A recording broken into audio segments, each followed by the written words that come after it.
મોરબીમાં કાંતિ અમૃતિયા અને ગોપાલ ઇટાલિયા વચ્ચે વિવાદ વકરી રહ્યો છે। ઇટાલિયાની ચેલેન્જ સ્વીકારી કાંતિ અમૃતિયા ગાંધીનગર જવા રવાના થયા। મોટી સંખ્યામાં સમર્થકો ધારાસભ્ય કાંતિ અમૃતિયા સાથે જોડાયા છે। ગાડીઓના કાફલા સાથે સમર્થકો ગાંધીનગર વિધાનસભા જવા માટે રવાના થયા। માળિયા અને હળવદથી વધુ સમર્થકો જોડાઈ શકે છે। વિધાનસભા પહોંચી કાંતિ અમૃતિયા ઇટાલિયાની રાહ જોશે।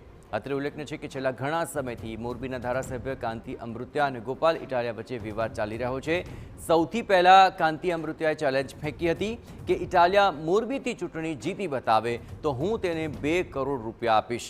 જ્યારે ગોપાલ ઇટાલિયાએ ચેલેન્જ સ્વીકારી અને કહ્યું કે મને તે સ્વીકાર છે અને હવે કાંતિ અમૃતિયા રાજીનામું આપે।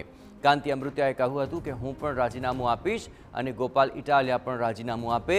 બંને મોરબીથી ચૂંટણી લડીશું। આજે એ જ ચેલેન્જનો જવાબ આપવા કાંતિ અમૃતિયા વિધાનસભા રવાના થયા છે।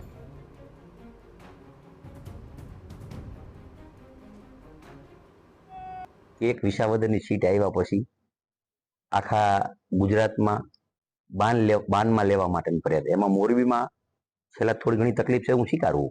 એના હિસાબે તંત્રને કામ ન કરવા દેવું, પ્રજાને ઉશ્કેરવાનું એક આખું પ્લાનિંગ હતું।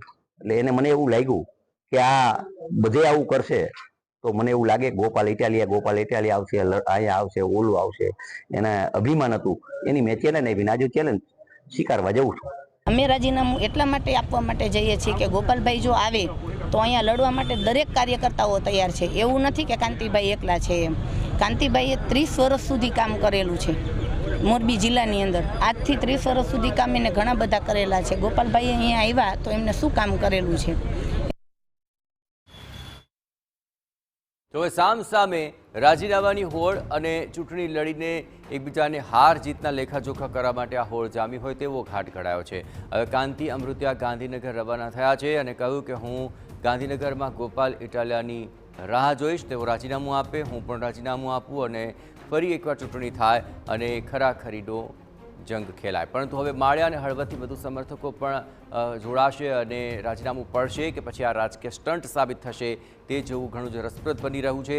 કારણ કે કાંતિ અમૃતિયાએ જે ચેલેન્જ ફેંકી હતી તે ઇટાલિયાએ સ્વીકારી।